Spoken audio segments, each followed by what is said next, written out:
हाँ, लोकसभा चुनाव की मतगणना में सब लोग टीवी में नजरें लगाए हुए हैं।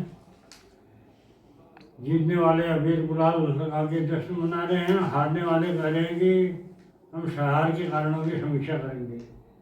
और इधर मेरा क्या चल रहा है? मेरा चल रहा है यहाँ पर उत्तराखंड में जो 3 अधिकार विभाग अध्यक्षों को सेवा विस्तार दिया गया था इस चुनाव आचार संहिता के बीच में 31 मई को। एक दो उसका नियम नहीं है कुछ, एक तो मैंने इन तीनों विभागाध्यक्षों से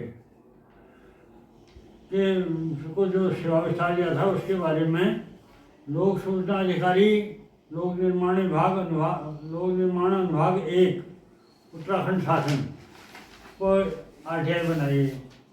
और इसमें इनसे पूछा है कि एक तो आदेश और वो पत्रावली में उसकी नोटशीट और टिप्पणियों की सत्यापित प्रतिलिपि मांग रखी है। और दूसरा मांगा है श्री दीपक कुमार यादव प्रमुख अभियंता लोक निर्माण विभाग को जिस नियम के तहत सेवा विस्तार दिया गया वह नियम तथा नियम के सत्यापित प्रति।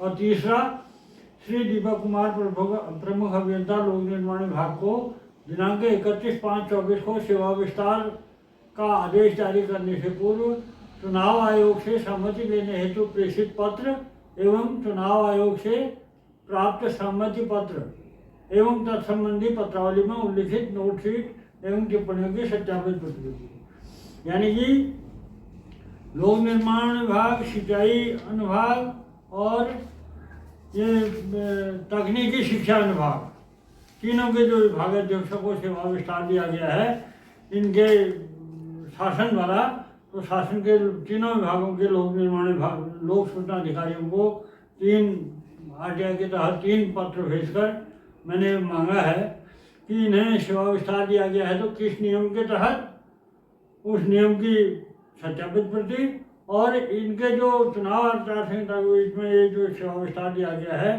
क्या इसके बारे में चुनाव आयोग से सहमति लेने हेतु जो पत्र प्रेषित किया होगा वह पत्र और चुनाव आयोग से जो सहमति पत्र प्राप्त हुआ वो पत्र तथा पत्रावली में इससे संबंधित सभी टिप्पणियों की सत्यापित प्रतिलिपि मांगी है।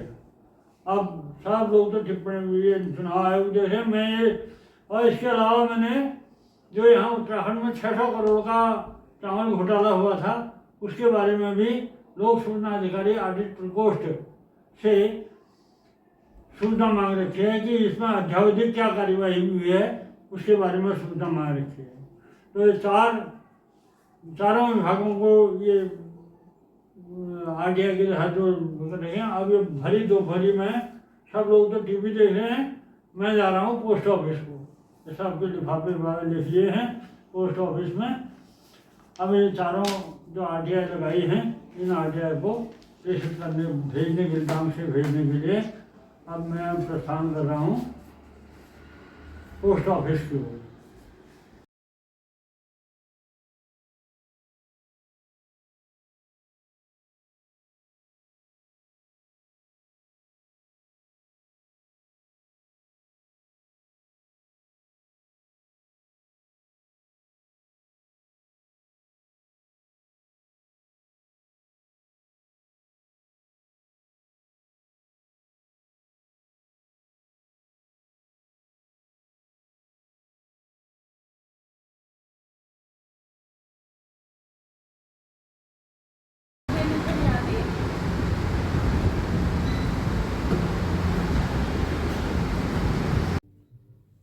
उत्तराखंड में लोकसभा चुनाव की मतगणना के ठीक 4 दिन पहले 31 मई को जो है 3 विभागों के विभागाध्यक्षों की को सेवा विस्तार दिया गया। यह दरअसल इसका कोई नियम तो है नहीं और ये बिना नियम के जो सेवा विस्तार दिए गए इससे साफ जाहिर है कि उत्तराखंड में कानून का नहीं बल्कि मनमर्जी का राज है। और इसी को देखते हुए मैंने सबसे पहले दावा किया है कि अगर इसका कोई नियम नहीं है सेवा विस्तार दिए जाने का, राज्याधीन सेवाओं में सेवा विस्तार दिए जाने का कोई नियम नहीं है। और मेरा चैलेंज है कि अगर सरकार बता दे या तो सरकार स्पष्ट कर दे कि हमने इस नियम के तहत ये सेवा विस्तार दिया है, तो नियम तो कोई है नहीं। अब और दूसरी सबसे बड़ी बात ये हुई है इस चुनाव आचार संहिता के बीच में, जो 3 विभागाध्यक्षों को सेवा विस्तार दिया गया है, इसमें जब इसके सेवा विस्तार की यानी कि व्यवस्था ही नहीं है तो चुनाव आयोग ने कैसे सहमति दे दी है, ये एक बड़ा सवाल है। और अगर सहमति नहीं ली है चुनाव आयोग से तो चुनाव आयोग ने इसमें क्या एक्शन लिया है, ये सबसे बड़ी बात है। तो इस सवाल को कि कुलबुलाहट मेरे मन में थी, इसलिए आज मैंने इस पूरे मामले में जो ये RTI के लिए भागा दौड़ी करी है, पूरा दिन मेरा इसी में लगा। और दूसरी सबसे बड़ी चीज़ ये भी है इसमें कि जब पृथक उत्तराखंड राज्य प्राप्ति के आंदोलन के दरमियान यहाँ के पूरे कार्मिक समुदाय ने 94 दिन तक सड़कों पर संघर्ष किया अपनी कुर्सी को दांव में लगाकर।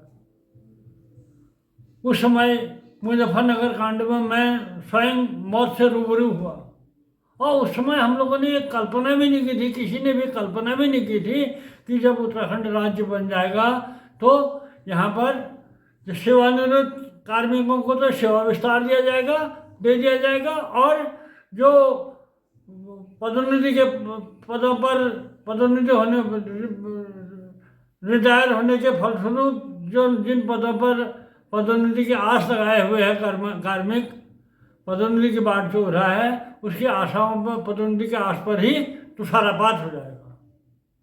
तो ये एक बहुत बड़ी पीड़ा है और इसी के चलते इस पूरे मामले का इसका पूरा दूध का दूध और पानी का पानी इस सवाल पर करके रहेंगे, ये इन्हें ठान रखी है। और क्योंकि संविधान नियम कानून से ऊपर कोई नहीं है और कानून क्या है इस मामले में ये स्पष्ट करना पड़ेगा। और चुनाव आयोग की क्या भूमिका रही है इसमें, चुनाव आयोग से बिना सहमति लिए तो ये हो नहीं सकता है और अगर हुआ है तो ये बहुत बड़ा गंभीर मसला है।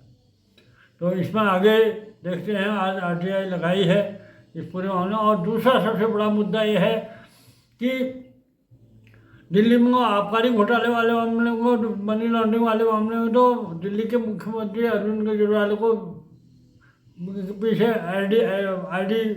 ED पड़ी है और उसको उनको जेल किया है। लेकिन मेरे लिए सबसे बड़ी ताज्जुब का विषय ये है, वो ठीक है जहाँ पर भ्रष्टाचार है वहाँ पर किसी को बख्शा नहीं जाना चाहिए, चाहे कोई हो, वो बहुत अच्छी बात है। लेकिन यहाँ उत्तराखंड में जो 600 करोड़ का चावल घोटाला है उधमसिंह नगर में, उसमें SIT ने साफ कह दिया, SIT की जांच रिपोर्ट RTI के जरिए मैंने मांगी है, उसमें साफ 600 करोड़ के आर्थिक अपराध हुआ है, ये उसने साफ कर रखा है। उसके बाद स्पेशल ऑडिट रिपोर्ट भी हो गई, स्पेशल ऑडिट में भी SIT द्वारा अगले 600 करोड़ की घोटाले की पुष्टि हो गई, लेकिन आज तक उस पूरे मामले में कुछ नहीं हुआ है। ये भी एक बहुत बड़ा सवाल उत्तराखंड के परिप्रेक्ष्य में है। तो इस सवालों को लेकर अब जो ये RTI लगाई है इसमें जो भी उत्तर आएगा उसको आप सबके साथ साझा करूँगा।